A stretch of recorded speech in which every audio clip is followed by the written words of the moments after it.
Oke, untuk pertanyaan berikutnya nih Pak, strategi apa yang telah dilakukan oleh Prudential Investment di tahun 2023? Dan kemudian bagaimana rencana di tahun 2024? Ini kita perlu kasih clue ya Pak ya ke agen-agen yang datang hari ini ya, supaya mereka nanti bisa kasih poin saling juga ke nasabah-nasabahnya. Silakan Pak Lambong.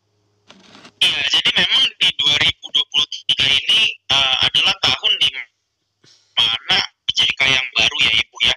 Uh, itu peraturan BID dan lakukannya kajian secara internal dan juga dibantu dengan fund manager kita untuk bisa comply dengan regulasi.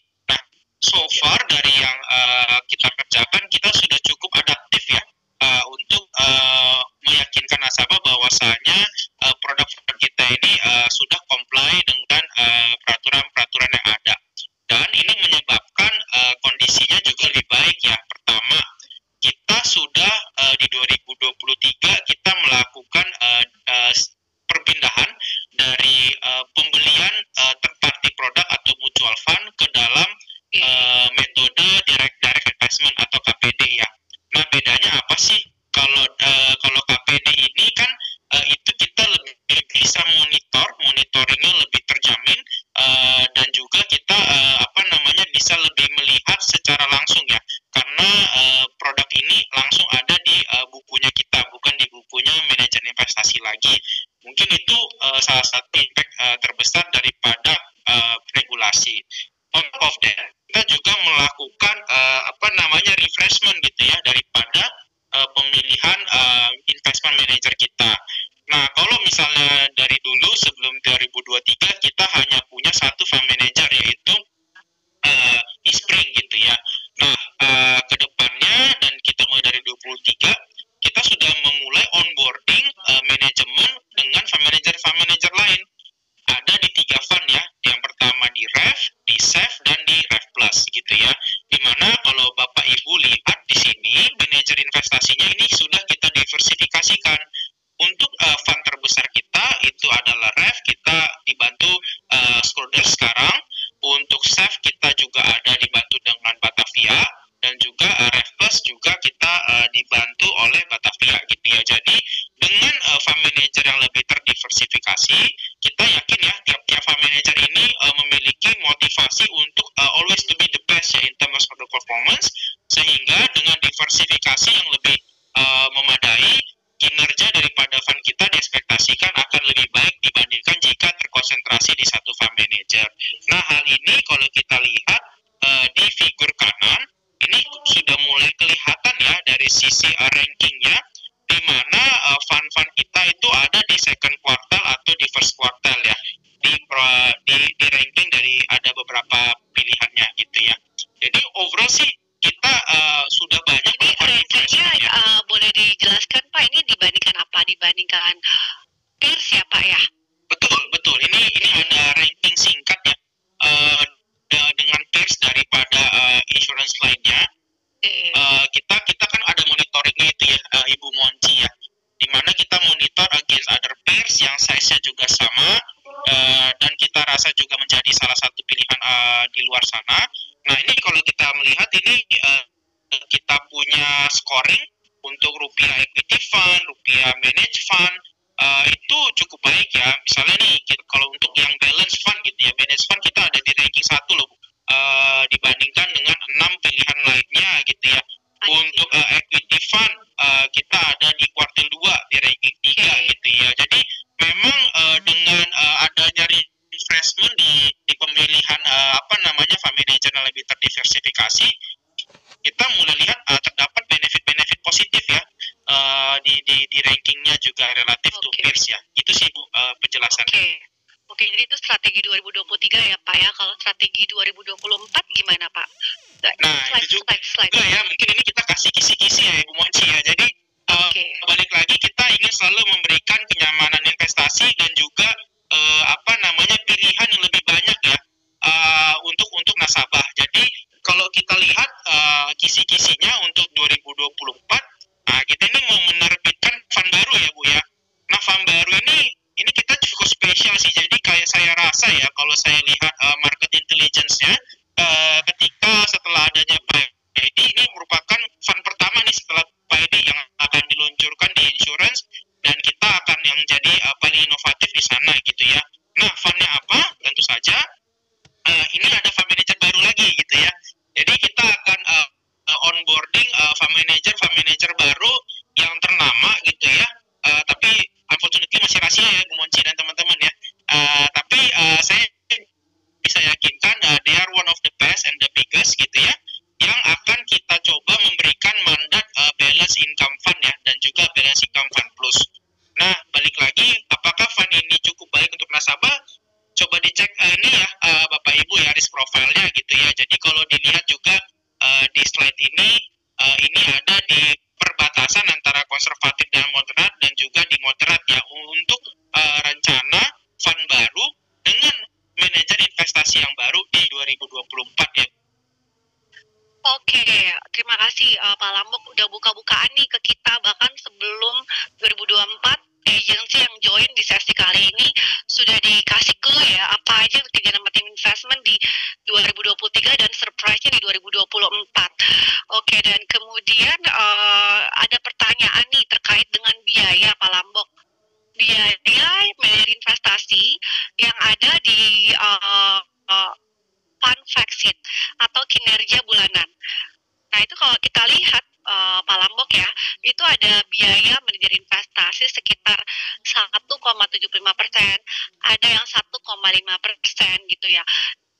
Pertanyaannya nih Pak, ini mahal nggak sih biayanya dibandingkan fund-fund yang dijual di insurance lain? Dan kemudian yang kedua, apakah ini mempengaruhi kinerja fund secara signifikan? Ya memang kita based on regulation kita harus full disclosure ya Ibu ya, mengenai biaya gitu ya. Ini ada di fact-sheet ya Bu Monci ya. Jadi pertama mungkin ada dua pertanyaan, apakah 1,75 dan 1,5 ini mahal gitu ya Bu ya. Kalau berdasarkan market intelligence kita sih ngelihat 1,75 dan 1,5 ini cukup kompetitif ya. Bahkan mungkin lebih kompetitif dibandingkan dengan pilihan di luar sana gitu ya. Kompetitif tuh maksudnya gimana Pak Lamuk? Coba dong dielaborate lagi. Ya, lebih kompetitif maksudnya lebih di bawah, tapi kita memberikan lebih banyak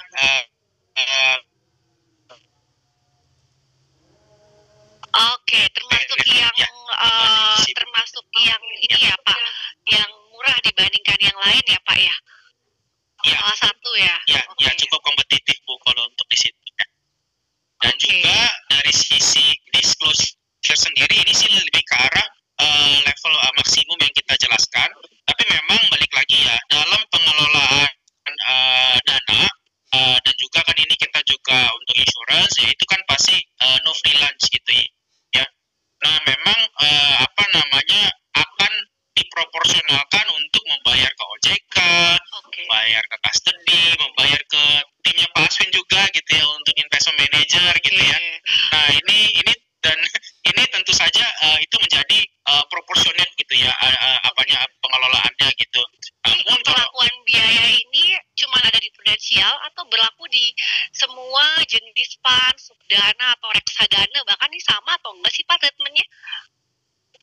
Tentu semuanya berlaku ya Bu, pasti balik lagi saya bilang ketika mengelola dana kan itu no freelance, pasti reksadana lain ataupun pilihan produk lain dari insurance lain juga pasti akan dikenakan potongan untuk biaya. Tapi kan tadi sudah saya mention berdasarkan market intelligence kita sih cukup confident ya dengan rate sekian itu masih sangat kompetitif gitu ya Bu ya. Oke, gitu. Kita jadi struktur biaya sama aja ya Pak ya, nggak ada yang beda. Kurang lebih kita ngikutin aturan umum yang berlaku, tapi kalau dilihat itu biayanya juga biaya batas maksimal ya Pak ya, jadi nggak mungkin lebih dari situ. Bahkan actualnya bahkan bisa lebih kecil daripada yang di stated di fund fact sheet ya Pak ya. Oke, pertanyaan berikutnya nih Pak. Terakhir ya Pak ya pertanyaannya, gimana sih view market 2024 menurut Prudential Investment Team? Dan kemudian Pak, untuk 2024 itu subdana apa ya yang kira-kira bisa memberikan resiko yang kecil tapi juga returnnya juga yang memadai gitu. Mungkin boleh dibantu Pak Lambok. Ya, jadi tadi mungkin Pak Aswin lewat familiar kita BPAM itu sudah cukup ini ya, sudah cukup menjelaskan mengenai masih volatilnya kondisi perekonomian dunia yang masih tidak menentu gitu ya. Dan juga Pak Aswin juga ngerasa bahwasanya arah suku bunganya ini akan lebih ke arah flat dan ke bawah gitu ya. Nah, apa sih impact-nya gitu ya? Mungkin simpelnya sih Ibu Moci dan teman-teman agensi, sebuah efek itu apalagi saham itu akan meningkat jika pertumbuhan labanya ataupun growth yang meningkat atau kita punya suku bunga menurun gitu ya, karena dia akan seperti re-rating gitu ya. Nah, view investasi kita sih kita cukup konsensus di mana ke depan itu kita cukup optimistik gitu ya untuk menghasilkan high single digit return lewat pilihan investasi gitu ya, baik di saham ataupun obligasi gitu ya. Nah, dengan outlook pertumbuhan ekonomi dunia yang masih volatil, tapi arah suku bunga 2024 yang cenderung turun, nah memang kalau bisa dilihat di slide selanjutnya itu adalah lebih diutamakan ke aset kelas fixed income ya. Kenapa begitu gitu ya? Pertama, karena dari sisi aset kelas fixed income ini tuh memiliki korelasi yang negatif gitu ya. Jadi kalau suku bunganya itu turun sesuai dengan proyeksi daripada investment manager kita, tentu itu yang langsung di benefit, yang mengalami benefit adalah fixed income. Jadi capital gain-nya fixed income itu langsung lebih cakep lah kalau misalnya interest rate menurun. On top of that kita juga dapat kupon sekitar 5-6% gitu ya. Okay. Nah, jadi ada dua engine untuk fixed income gitu ya, untuk prospek short term untuk 2024. Jadi dia ada dua engine. Nah, sementara di equity-nya itu cuma ada satu engine nih yang panas gitu untuk 2024, karena dari sisi growth-nya itu kan masih volatil ya, Ibu ya. Apalagi tadi juga sudah dimention mengenai kondisi politik, di mana kalau kondisi politik ini kan berarti tidak ada policy yang certain gitu ya, masih meraba-raba gitu ya. Jadi kalau polisinya masih meraba-raba, coba bayangkan bagaimana owner daripada perusahaan juga menentukan kebijakan modal, nambah pegawai, itu kan masih cukup sulit gitu ya. Jadi dengan kondisi outlook yang seperti dijelaskan oleh investment manager kita, memang kelihatannya aset kelas fixed income ini engine-nya lebih panas nih Bu, daripada equity. Dan kita juga sebenarnya sudah bikin semacam struktur ya, ada apa aja sih kira-kira gitu ya fund-fundnya. Nah, itu kalau kita lihat memang lihatnya dari atas ke bawah aja ya Bu ya. Fixed income, ada aja fixed income. Terus kalau misalnya nasabahnya itu juga tetap ingin memiliki exposure ke dalam growth companies, itu bisa lewat managed fund. Dan yang terakhir untuk di ekuitas gitu sih. Jadi memang balik lagi ya, ini hanya struktur ya Ibu Moci dan teman-teman agensi. Jangan lupa untuk disesuaikan dengan risk profile masing-masing gitu ya. Oke, terima kasih Pak Lambok. Ini sekaligus menjawab pertanyaan dari Ibu Astuti Busana ya, di mana Bu Astuti Busana menanyakan fund apa yang direkomendasikan yang aman untuk tahun depan.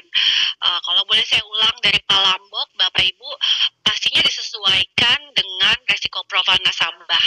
Namun begitu kalau ditanya fund apa, kita jawabnya aset ya Bapak Ibu ya. Aset yang pertama disukain oleh tim investment untuk 2024 untuk tahun ini adalah aset obligasi atau fixed income. Kenapa? Karena sepertinya di tahun depan itu ada sentimen dari penurunan suku bunga. Jadi kalau suku bunga turun, orang switch dari deposito cari yield yang lebih tinggi, yaitu ke obligasi. Selain itu, obligasi itu tadi kata Pak Lambok, engine-nya ada dua, yaitu engine yang pertama dari kupon, dari surat hutang, yang kedua adalah dari kenaikan harga dari surat hutangnya itu. Gitu. Jadi untuk obligasi kenapa kita suka tahun 2024? Karena sentimen kemungkinan Amerika menurunkan suku bunga sehingga nasabah switch atau investor switch dari pasar uang ke obligasi. kemudian equity gitu ya, equity itu masih oke juga, tapi kita lebih prefer yang balance ya Pak Lambok ya.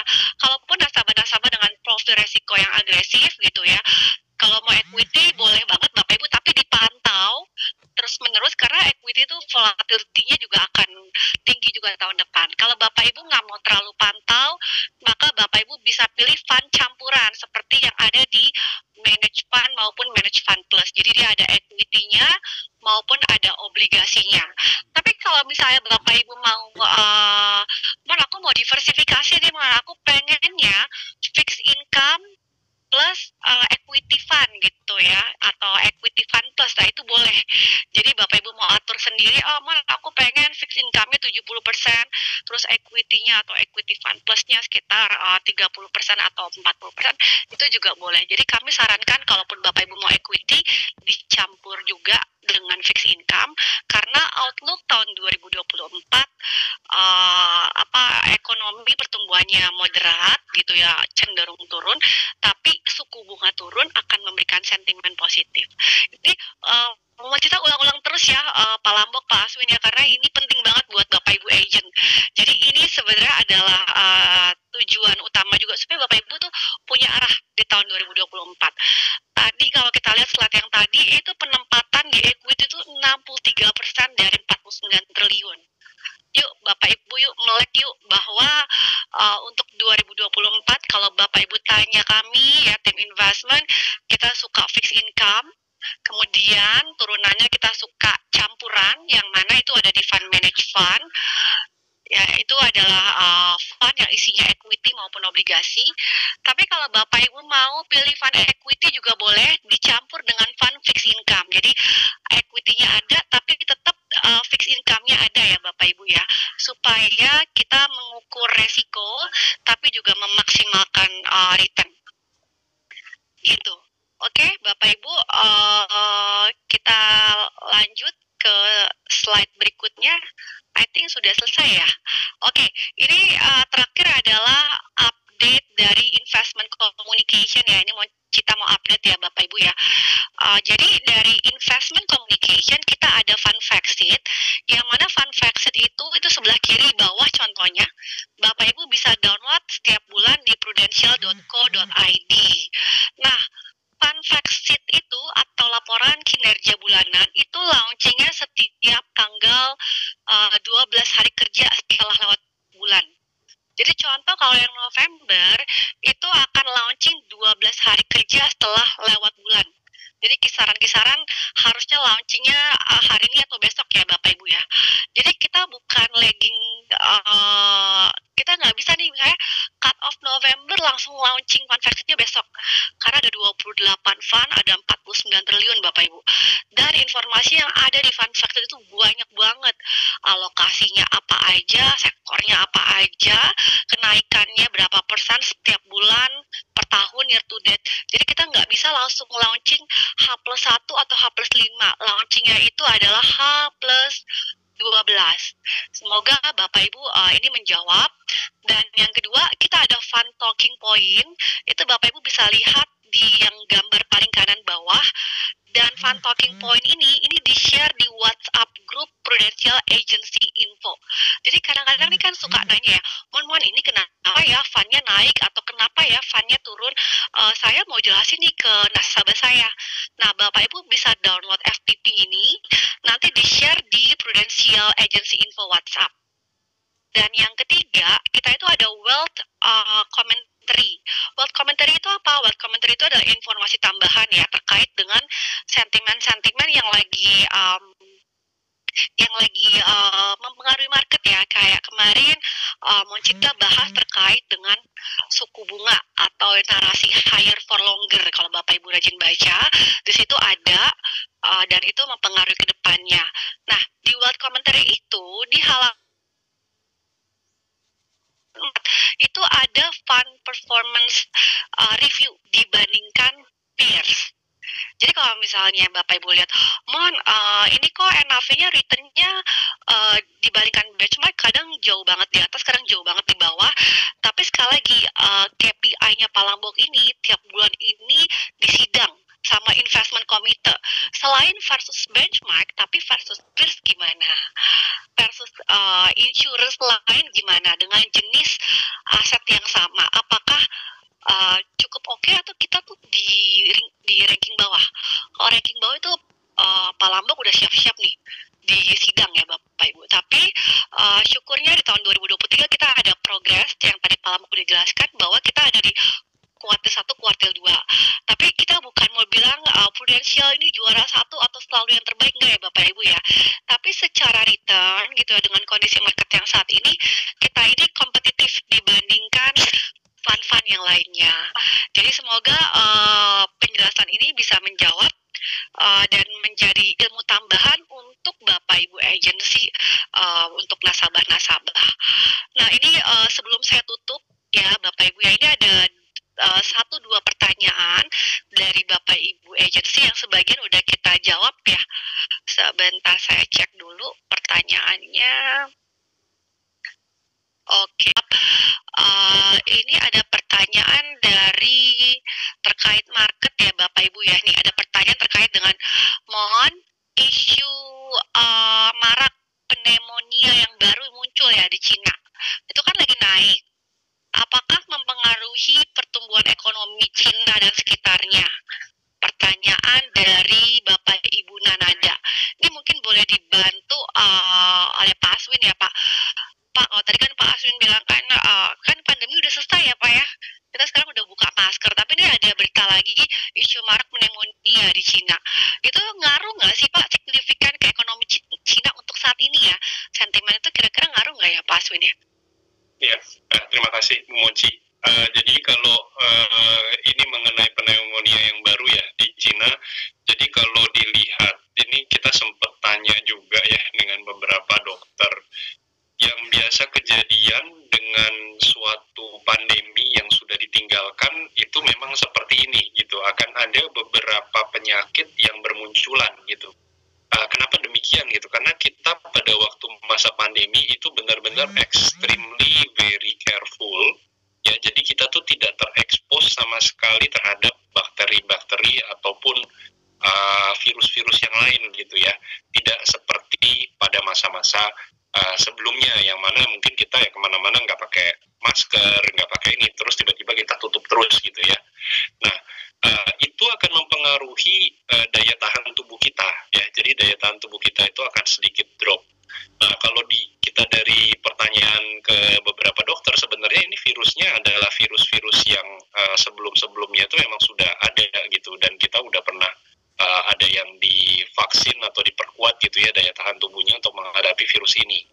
Nah, kalau dilihat sendiri kan memang lebih banyak menyerangnya pada anak kecil ya ini ya, dan kalau untuk dewasa itu yang kena pun efeknya juga nggak terlalu parah ya ini ya, mungkin hanya beberapa yang cukup severe gitu. Jadi kita pun di Cina belum melihat ada aksi atau ini yang cukup berarti ya untuk mengerem dari penyebaran penyakit ini, dan belum dikategorikan sebagai pandemi juga gitu. Jadi secara kegiatan perekonomian masih tetap berjalan seperti biasa.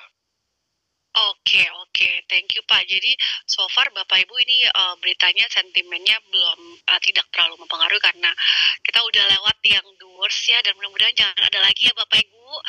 Udah capek pakai masker, bolak-balik minum vitamin.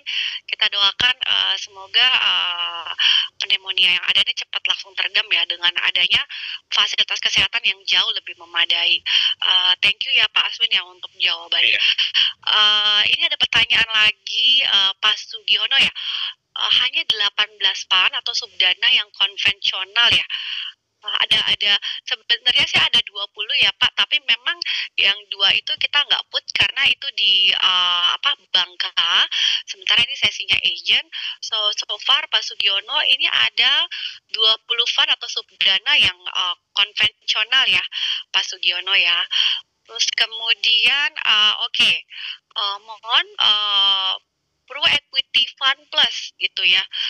Saat ini per Oktober itu lagi below benchmark. Nah ini menjadi perhatian kita juga ya Pak Lambok ya. Ada inisiasi apa sih Pak? Kemarin kan kita equity fund-nya tuh kan as of year to date Juni itu kita sempat 6% tuh. Sementara ESG 1%. Nah ini bisa keulang lagi nggak Pak? Terutama untuk equity fund plus nih Pak, boleh dibantu. Ini equity fund plus sama Pak Aswin juga ya?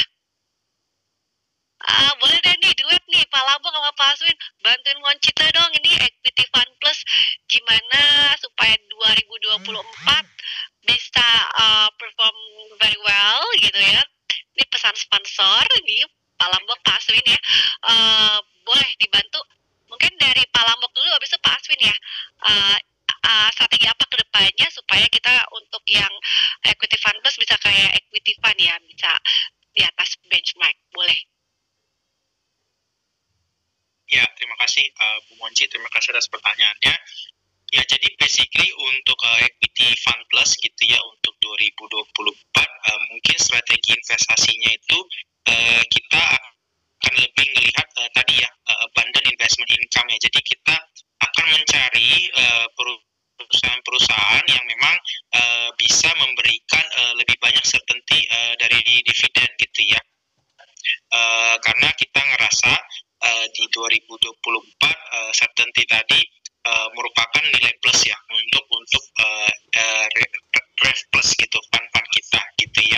Nah di sisi lain juga tentu saja saya akan lebih banyak nih memonitor kinerja daripada Pak Aswin dan tim gitu ya. Karena kita kita rasa dengan monitoring yang lebih scrutinized gitu ya. Dan juga komunikasi yang lebih aktif antara tim pro, kita bisa mengadres dari concern kita daripada nasabah-nasabah seperti Bapak, kita bisa lebih up to date untuk mengadres concern tersebut kepada fund manager kita, yaitu salah satunya adalah BPAM ya untuk ref plus. Jadi overall dengan strategi dua tadi sih kita harap itu lebih jos lah untuk 2024. Tapi balik lagi ya. Oke Pak Lambok, terima kasih jawabannya. Tentunya Bapak Ibu agent menunggu ya waktunya gimana supaya bisa di atas benchmark. Tapi ini sebelum Pak Aswin juga bantu jawab, mungkin kita mau kasih gambaran ya. Tadi mungkin udah diceritain ya Bapak Ibu ya, kalau market sekarang lagi naik nih. Tapi gitu ya, yang naik apa Pak Aswin? Yang bikin fund itu nggak bisa ngikut nih, buka dong Pak di sini nih. Kalau kemarin as of Juni kita bisa di atas benchmark, tapi sekarang kita tiba-tiba yang semester 2 ini lagi di bawah benchmark gitu ya. Mungkin Bapak Ibu agent boleh deh diceritain kenapa di bawah benchmark, saham apa yang lagi naik, dan sebenarnya dengan kita take out saham-saham yang agak-agak itu gitu ya, sebenarnya IHSG itu sekarang di level berapa, mungkin boleh kembali diceritain Pak Aswin. Ya, terima kasih Bu Munci. Ya senada dengan Pak Lambok ya, jadi untuk performance tentunya kita akan bekerja sama dengan sangat dekat gitu ya dengan tim investment Prudential, tapi juga memang 2023 ini marketnya itu betul-betul tough ya, walaupun saya juga tahu ini it's not an excuse untuk kita tetap bisa deliver something untuk nasabah-nasabah kita gitu ya. Tapi mungkin senada seperti yang tadi disampaikan Bu Monci juga, sedikit highlight saja Bapak Ibu, saya punya datanya di sini. Kalau kita coba tarik pergerakan ini 2 bulan terakhir saja ya, jadi Oktober, November dan juga awal Desember ini gitu ya. Saham-saham apa saja sih? Tolong nih diperhatikan Bapak Ibu agensi, karena ini pertanyaan ini banyak banget ya yang dilempar ke Moncita. Mudah-mudahan ini menjawab Bapak Ibu ya. Karena kalau ke-skip ini nanti Bapak Ibu nggak bisa ngerti lagi nih, soalnya agak susah jelasinnya. Silakan Pak Aswin. Iya, jadi kalau kita lihat sama-sama dari statistiknya, itu untuk bulan Oktober itu 74% dari pergerakan saham, indeks saham kita ya IHSG itu dikontribusikan oleh saham yang namanya Brent ya, Barito Renewables Energy. Berapa persen Pak? Sorry Pak Aswin, berapa persen? 74,75%. Pergerakan IHSG di topang oleh saham tersebut. Iya. Kemudian Aman AMMN itu 13,93%. Setelah itu TPIA Chandra Asri Petrochemical itu di 7,24%. Cuan Petrindo Jaya Kreasi itu 5,8%. Nah, saham-saham ini adalah saham-saham yang mungkin secara kategorinya itu lebih ke saham yang digoreng gitu ya ininya. Dan itu kita di fund manager tidak memiliki fundamental atau dasar yang cukup kuat untuk masuk ke saham-saham tersebut gitu. Karena biasanya kita untuk masuk punya nih Pak di fund ya. Betul, Bu Monci. Yang brand tadi yang 70% itu kita nggak punya ya. Ya, jadi itu mungkin nama-namanya, dan itu surprisingly di November itu juga berulang gitu ya. Jadi di November itu dia mengkontribusikan 26,87% untuk brand. Kemudian lagi, Pak. Ya, untuk aman itu 4,41%, AMMN, Aman Mineral. Kemudian Cuan itu di 4,41% juga, Bayan itu di 4,32%. Nah, untuk Desember itu brand mengkontribusikan 64,21% dari kenaikan IHSG. Kemudian TPIA itu 46,4%. Kemudian BRPT itu 37,67%. Baru setelah itu nama-nama yang kita familiar ya, seperti Telkom, BRI, Astra gitu. Ya, mungkin itu sedikit gambaran juga ya buat Bapak Ibu, mungkin sedikit sharing saja. Oke, jadi Pak Aswin, sorry, jadi keempat saham itu salah satu contoh ya Bapak Ibu ya, keempat saham itu kenapa kita nggak punya di fund, padahal itu naiknya 2 kali lipat ya Pak ya? Kan lumayan Pak cuannya Pak buat fund. Berkali-kali lipat, kan lumayan Pak cuannya buat fund, dan juga mungkin kita bisa jadi kayak apple to apple untuk yang Ref Plus mungkin. Kenapa sih Pak kita tetap gitu ya, Palambok juga nggak ngasih nih, aku juga udah nanya Palambok nih kenapa nggak punya saham-saham yang naik banyak, mungkin boleh dong Pak dibuka di sini kenapa tetap kita insist nggak mau punya. Ya, jadi biasanya kalau di kami untuk berinvestasi ke suatu saham, ya itu yang pertama kita perlu lihat itu adalah saham ini memang mempunyai fundamental investasi. Kalau memang kita taruh dananya, memang perusahaannya itu akan grow, semuanya data-data itu kita bisa lihat, dan memang dari angka laporan keuangan dan lain-lain itu semuanya tally gitu ya. Nah, dari situ kita tarik kesimpulan bahwa memang saham ini investable. Kemudian selain itu, karena kita ini kan investasinya dana publik, jadi kita selalu melihat yang namanya faktor liquidity. Ya, liquidity ini adalah faktor yang mungkin kalau kita transaksi biasa nggak terlalu berasa gitu, tapi at some point, terutama kalau misalnya market itu lagi naiknya sangat tinggi atau turun sangat cepat, nah itu menjadi faktor yang sangat-sangat mahal gitu ya. Terkadang pada waktu kita butuh liquidity itu nggak ada gitu. Nah, kita membatasi saham-saham yang seperti itu gitu untuk bisa masuk ke dalam universe investasi kami. Gitu. Jadi mungkin sedikit gambaran, tadi kan Pak Lambok sempat sampaikan juga di HSG itu ada 700 lebih saham gitu ya. Nah, yang masuk ke dalam universe investasi dari Batavia Prosperindo Asset Management, setelah kita filter dengan berbagai macam kriteria, itu hanya di 118. Itu, dan 4 nama yang tadi kita sebut itu memang tidak termasuk dalam universe saham kami. Nggak masuk di pilihan ya Pak ya? Betul. Terus ya Pak ya, nggak bisa digoyang ya Pak? Nggak bisa. Oke, terima kasih Pak Aswin. Bapak Ibu, mungkin ini wawasan yang penting untuk Bapak Ibu agent tahu bahwa IHSG naik gitu ya, tapi memang ditopang oleh, untuk saat ini ya, ditopang oleh saham-saham yang kita memang strict untuk tidak punya gitu ya. Kenapa? Karena memang secara fundamental itu tidak sehat menurut kami gitu ya, sehingga kita nggak mau memberi resiko kepada nasabah-nasabah kita. Kita prudensial, harus prudent investasinya. Jadi jangan sampai, Bapak Ibu mungkin udah tahu ya saham-saham yang naiknya cepat tapi turunnya juga cepat. Nah, itu kita nggak mau invest di situ kalau fundamentalnya nggak oke. By the way, Pak Lambok ya, kalau kita take out yang tadi tuh, atau yang mungkin kita nggak punya gitu ya. Ini banyak jadi perbincangan di kalangan fund manager ya Bapak Ibu ya. Sebenarnya saat ini IHSG itu di level berapa sih? Kalau kita lihat sekarang IHSG di level 7.100 ya, 7.000 ya. Tapi kalau kita take out saham-saham itu tuh Pak, gitu ya, sebenarnya ini saat ini IHSG di level berapa Pak?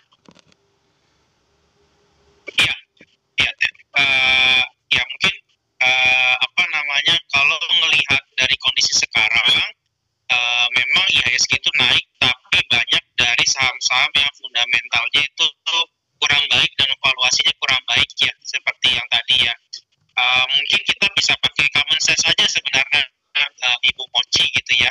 Apalagi memang tadi kan strategi kita itu untuk memberikan kenyamanan berinvestasi yang kita turunkan ke dalam strategi investasinya gitu. Nah, contoh misalnya seperti brand gitu ya. Brand itu kan sekarang valuasinya mungkin 200 kali PE.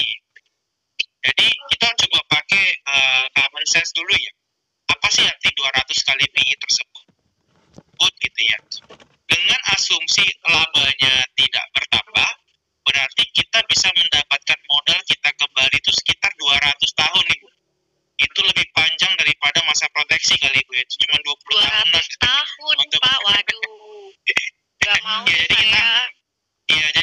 kita harus ini ya, harus terkadang apa ya namanya, kadang kita bisa pakai common sense juga bahwasanya itu dana sudah di-entrusted by our customer untuk mereka nyaman gitu ya untuk berinvestasi gitu ya. Dan kita ketemu momok di mana saham-saham yang valuasinya tinggi sampai ke level yang tidak wajar gitu ya, dengan asumsi konstan itu berarti 200 tahun kembalinya. Itu menurut kita cukup agak tanda tanya besar gitu ya. Nah, jika kita keluarkan saham-saham tersebut daripada indeks tadi ya, itu indeks ada di level berapa sih ya? Ini kalau saya lihat sekarang itu ada di level 7.000 ya per sekarang. Nah, itu berdasarkan market intelligence kita itu mungkin ada di level 6.700-an ya. Jadi memang 300 poin dari kenaikan indeks itu ada di dalam saham-saham tersebut gitu ya. Belakangan ini ada iklan yang cukup baik sih, mungkin bisa dilihat semua ya. Jadi ada iklan daripada Bank BCA ya. Kita kan pengen jadi the BCA of insurance gitu ya, the best gitu ya. Dan itu mereka baru kali ini tuh bikin iklan don't know say no gitu ya. Jadi ya use the common sense. Don't know say no ya. Iya, apalagi yang bintangnya itu cukup menarik ya, Pak Indro ya. Jadi ya use the common sense gitu ya. Dan kita yakin bahwasanya dari pemaparan daripada Pak Aswin, kita tetap memberikan saham-saham yang wajar gitu ya, secara fundamental dan juga liquid gitu ya. Jadi gini, ada ya insurance di sana yang baru-baru ini kena kasus gitu ya, performance bagus.